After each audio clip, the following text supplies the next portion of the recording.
Welcome to Worldview Matters, discussing controversial issues, discerning current events, defending biblical Christianity. No topic off limits. And now, here's your host, David Fiorazzo. Hey friends, welcome to Worldview Matters, an extremely important topic today. I want to give you a website right off the top, and that is nvic.org.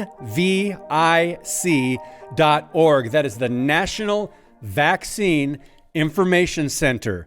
We've got Barbara Loe Fisher, the co-founder and president, here with us. We're going to get to her in a minute, but I wanted to give you that website. A lot of great information you need to know and share on this website, nvic.org. So I want to thank some friends. We've got our fundraiser going on between now and Christmas, raising money for production of Worldview Matters. We're keeping track of the states, who's representing. We've got donations coming in from Wisconsin, Michigan, Iowa, Minnesota, California, New York, Virginia, New Mexico. And I want to thank some recent friends, recent donors from South Carolina, Ann, Cheryl from Forest Lake, Minnesota. I want to again thank Mark and Jane Isaac from Appleton, Wisconsin, James Panetti from Wisconsin, Nina Campbell from Charlottesville, Virginia, and Myers Taekwondo in Green Bay, Wisconsin. Thank you guys. God bless you. And this is what you can get, by the way, the Worldview Matters mug. You can get this. It says Worldview Matters on one side. The other side, it says keep speaking the truth about things that matter. So make sure you get your donation in before the end of the year. If you believe in what we do, we could really use your help. And of course, your prayers. That's absolutely for sure. So good news. The new book is out. It is officially out. Not only the ebook on Amazon.com, the new book is out, Assault on the Image of God, Amazon.com, and the paperback officially releases today. So I'm excited about it. So thanks for checking that out. Assault on the Image of God. As the weeks go on, we'll tell you more about it. And then we've got an event coming up at Freedom Project in Appleton, Wisconsin that will be live streamed. That's coming up December 7th. Okay, right to our guest, Barbara Loe Fisher, the co-founder and president of the National Vaccine Information Center. Barbara has been at this for decades and decades. Her story goes back to the 1980s. Before we get to her, we've got a very brief clip from a video on blacklisting and censorship, violating freedom of thought, speech, and conscience. Go ahead and play the clip. While we were being demonized and our presence on the internet was slowly being suppressed, particularly between 2009 and 2019, which was followed by deplatforming from 4 major social media platforms and PayPal in 2021, I and NVIC staff and volunteers were so busy trying to deal with the blocking of public access to our information that we did not have time to stop and analyze exactly who was responsible. We poured all of our resources into educating and empowering Americans at the grassroots level in support of the legal right to make informed and voluntary decisions about vaccination. Okay, this is a hot topic, friends, and especially since 2019 and 2020. I want to bring in Barbara Loe Fisher. Thank you so much for taking time out of your schedule today, Barbara. It's so good to see you. Thank you. Well, it's a pleasure to be here. I admire your program. Yeah. I think you're sending a good message out. Well, praise God. Thank you. So let's go back to early 1980s. What got you into this movement, and tell us about what happened to your son in the vaccine injury. Well, I was a first-time mom. I had my first child in 1978, healthy, precocious, bright, advanced, actually, and took him in for a 4th DPT shot in the fall of 1980. And within hours of that shot, I watched him have a convulsion, a collapse shock reaction. He basically was unconscious in his bed for hours, but, I didn't know what I was seeing. I didn't understand how to identify a vaccine reaction. I'd been told nothing by a doctor, what to look for. And so, to make a long story short, after those reactions, he regressed physically, mentally, and emotionally, became a totally different child. He was eventually diagnosed with minimal brain dysfunction, took the form of multiple learning disabilities and ADD so severe he had to be confined to a special ed classroom throughout his public school education. And I when I saw in the spring of 1982, about 18 months later, the TV documentary DPT Vaccine Roulette, I knew what had happened to my son. And I called the station and I got in touch with other parents in the DC area who had DPT vaccine injured children. And we founded the charitable organization known today as the National Vaccine Information Center. And again, that website is nvic.org. So let me clarify this, Barbara. It was 2 years, and you didn't really know what had happened until you saw that? The doctors told me they didn't know what was wrong with my son. They didn't know why he had regressed, why he no longer do his numbers. He was 2.5 when he had that shot. So I knew what he was like before, and but see, I didn't connect what had happened that day. Why? Because I saw his eyes roll back in his head fell to his shoulder like he'd fallen asleep sitting up. I thought, well, that's odd. I'd never seen him do that before. But when I couldn't wake him up, I thought he was just really tired from going to the doctor's office. I thought he was coming down with something. I didn't make the connection. And I thought he was taking a really long nap when he was laying motionless in his bed. The disconnect was so incredible because I was a well-educated woman. I thought vaccines were 100% safe and effective. I never dreamed that my doctor would give my son something that could cause brain damage. I mean, no. Back then, nobody had any information about vaccines. And so because of that ignorance is one of the reasons that I committed myself and have for the past almost 42 years to informing the public that vaccination is not a risk-free procedure. I don't care what vaccine you're talking about. You have to do due diligence. Yes. If you're gonna research a new car, buying a new car, or a new house, or anything, you have to do the same thing when it comes to medical interventions. And I have basically become, I call it a natural rights activist, because natural rights are rights given to you by God, not those that are blessed by governments.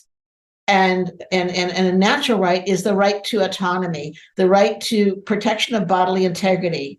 And so I have worked to insert informed consent protections in vaccine policies and laws, because you should have the right to be fully informed about a vaccine product and then be able to exercise a voluntary decision and not be punished for the decision that you make.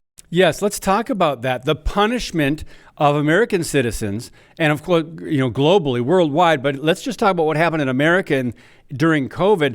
People that resisted or wanted more information even. See, that's what one of my beefs was. Let the media give us both sides. They didn't. But let the media do that, but they're not doing their job. They were a propaganda arm of the globalist left. And they were telling us, everyone needs the vaccine. Oh, and then they said, yes, it's safe and effective. They put out the lies, and people that were trying to raise awareness, even doctors, even some people in the medical industry were shut down. But you and your organization, you say, were blacklisted and censored. And this, we know in America, violates freedom of thought, speech, and conscience. And we played that clip to start the program. Tell us a little bit more about that. Yeah,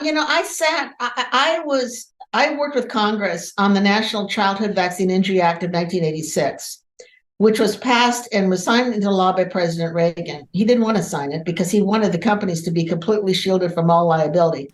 Well, that law didn't do that. It still held the companies liable for design defect, failure to make a safer vaccine. It still held the doctors liable for medical malpractice. Now, that bill was gutted after it was passed. We didn't know they were going to do that, but it was gutted. But we got safety provisions in that law.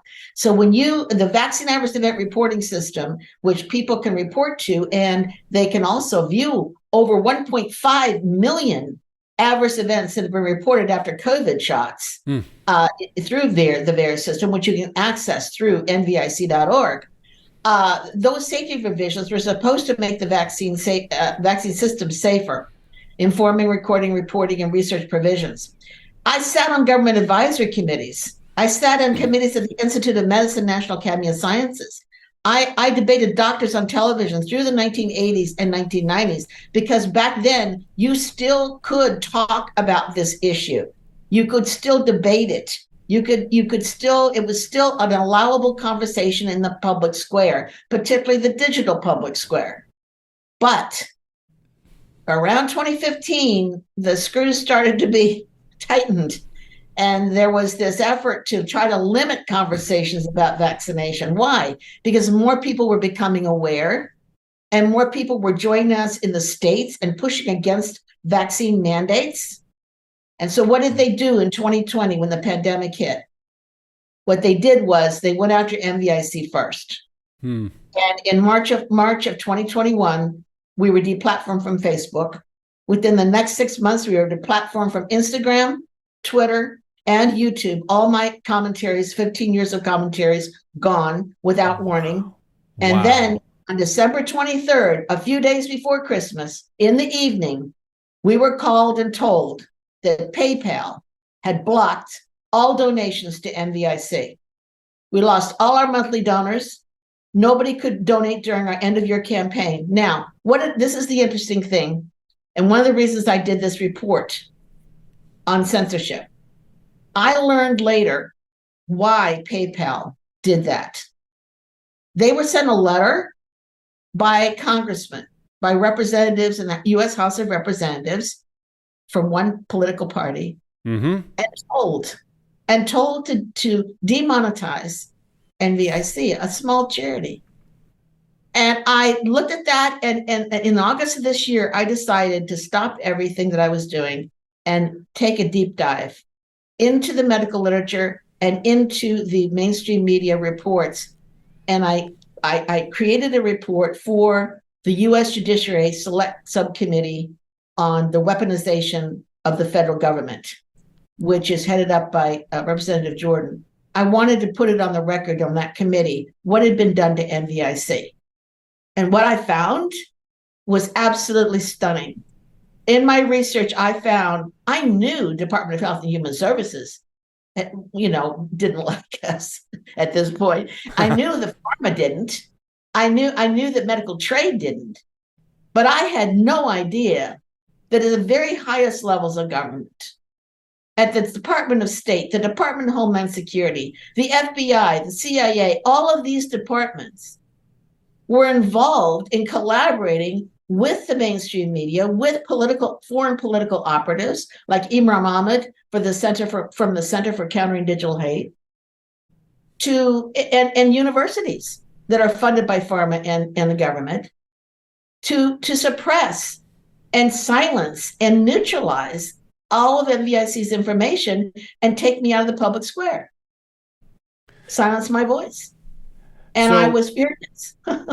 Barbara, have you been able to recover any of those? Have you been given the platforms back, or how? Give us a brief update real quick. No, we've been lifetime banned from Facebook.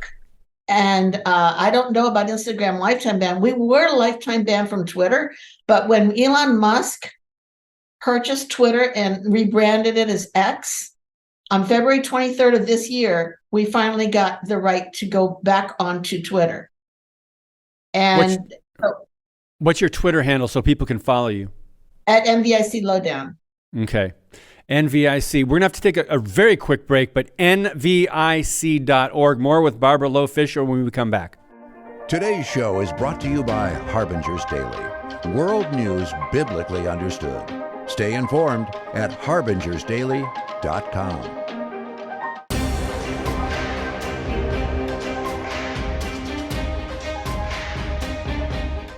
Co-founder and president of National Vaccine Information Center, Barbara Loe Fisher, is our guest today.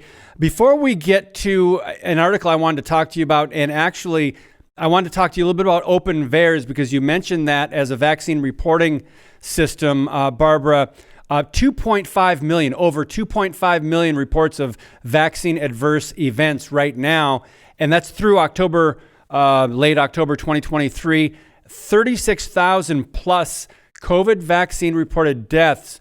You don't hear this in the media because the left is controlling the narrative. And we said before, right before we got on the program, I often say this is communist policy in America. When you put out one narrative and when you have one view on things and you're censoring, shutting down, or suppressing your political enemies or the other opinions or information on this. Your quick thoughts on open VAERS or whatever else you'd like to share. It's gotten very confusing out there. NVIC has sponsored since 2006 a website called metalerts.org. It was the first website to basically take the raw information from VAERS and make it accessible in a user-friendly way to the public.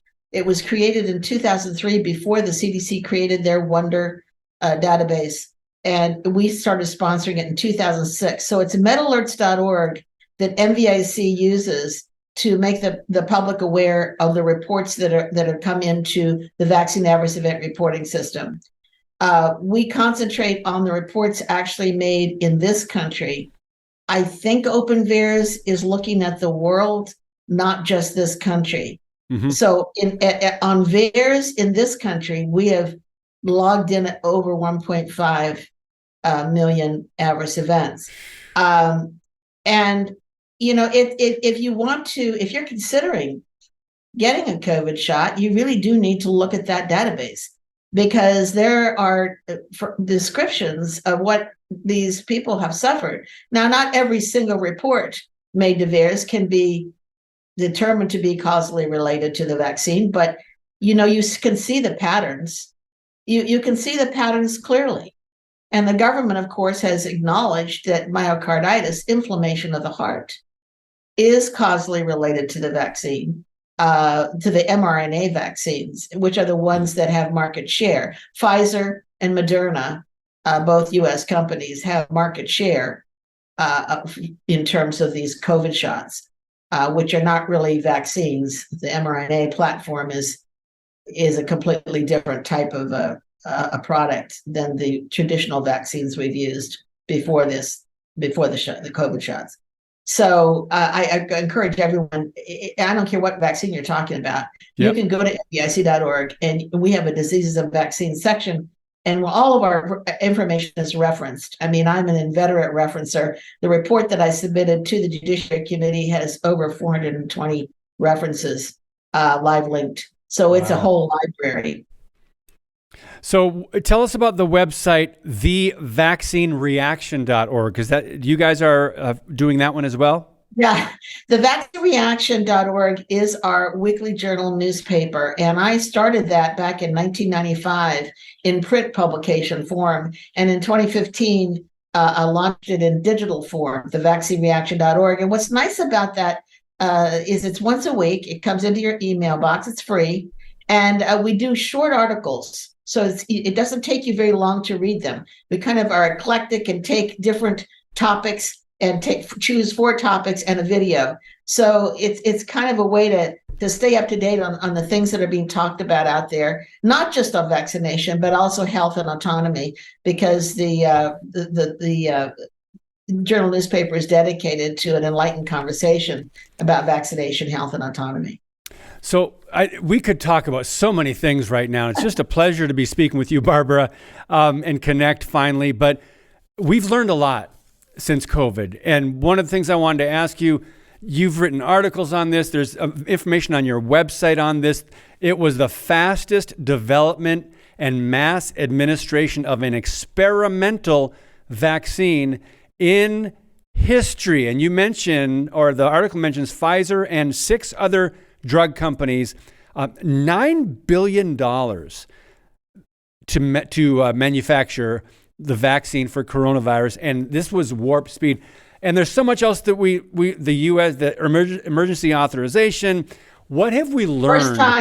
First time. Go ahead. Yeah, this was the first product that was ever issued under a vaccine product, a biological product that they label a vaccine, that was issued under an emergency use authorization, which meant it could bypass the normal standards for proof of effectiveness and safety. And what a lot of people didn't know, but I saw immediately when I went to the documents, the Food and Drug Administration documents that allowed the companies to release their product under an EUA, that they only required the companies to prove at least a 50% efficacy in preventing symptoms of COVID disease.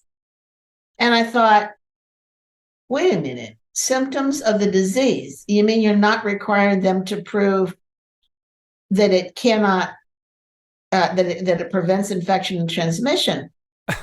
So I knew immediately, but other people didn't know that. I put the information out there, but again, it was being suppressed. And indeed, all the public health officials and administration officials were telling everybody that if you got the shot, you would not infect other people. That's right. You would not be infected and you would not infect other people. And it wasn't true. Well, that's because the FDA never required them to show that. They just required them to show that there was a lessening of the symptoms, that you would be less likely to have complications and be hospitalized for a bout with SARS-CoV-2 virus.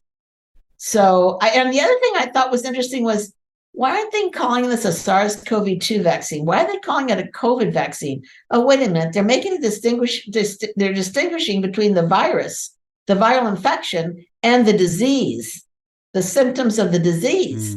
So they called it a COVID-19 vaccine, but it didn't prevent infection and transmission of the virus. That's right. There were so many lies, and I don't know, to my knowledge, Fauci or any of the others, no one was held accountable for all of these lies. Like you wouldn't get COVID, and then you wouldn't spread COVID, and then it went on and on. They kept on, changing the narrative and moving the goalposts, so to speak. Oh, yes, they absolutely did. And, the thing about it, my co-founder and I, Kathy Williams, one of my co-founders, we always said they were going to go one step too far because hubris is huge at the tops of these agencies. And because they truly don't, I don't think, have a respect for the intelligence or the intuition of the people. That's right. And I knew that they were going to eventually overstep and they were going to cause a situation that was really going to make people think twice. And this has happened. This is the biggest mistake they've ever made. I know so many people now who were absolutely pro getting any vaccine the doctor recommended they would get and give to their children, who are now going, wait a minute, I need to think this through. And so from that standpoint, something that was really, really harmful, I mean, let's face it, our country, with these lockdowns and everything, we were economically devastated. The mental health, the physical health of our population has deteriorated because of it, because we didn't question. So we have to take some responsibility, yes, I believe, for not questioning, for trusting without verifying, for having faith in human beings who have big titles and are very wealthy. Having the same kind of faith that we place in our Creator. That's a big mistake. A big mistake. And there are many people who don't have faith anymore in our Creator. But I just see this as an awakening of the people, and I'm very glad for it. Well, we're running out of time quickly, but churches were told you're non-essential, and we're told how to worship, how many people we could have in our church buildings, and there were some pastors that boldly said, "No, government, you're not God. We worship Jesus Christ. You're not going to tell us what to do." But not enough pushed back, and boy, have we learned a lesson, right, Barbara? Oh, we have learned a lesson that we needed to learn. I mean, we need to keep our focus on what is important and what's real, not what is false. Real quick, there are 2 risks with every vaccine, according to one of the articles I found here on your site. Just explain the obvious. People might not be aware. Every vaccine has at least 2 risks, right? You have a risk of having a reaction that can end in a permanent injury or death. Vaccine risks are not shared equally by everyone because there are biological, there's epigenetic, genetic, environmental reasons for why some people are more sensitive to vaccines than others. You also have a risk of failure. The vaccine doesn't work. So you really take 2 risks when you're using a vaccine product, that it will give you you have a reaction that could injure you or even cause your death. and that it will not protect you from the disease it was designed to protect you against.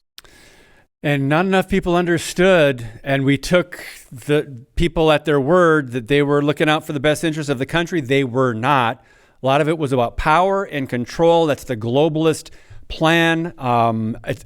We know so much more now.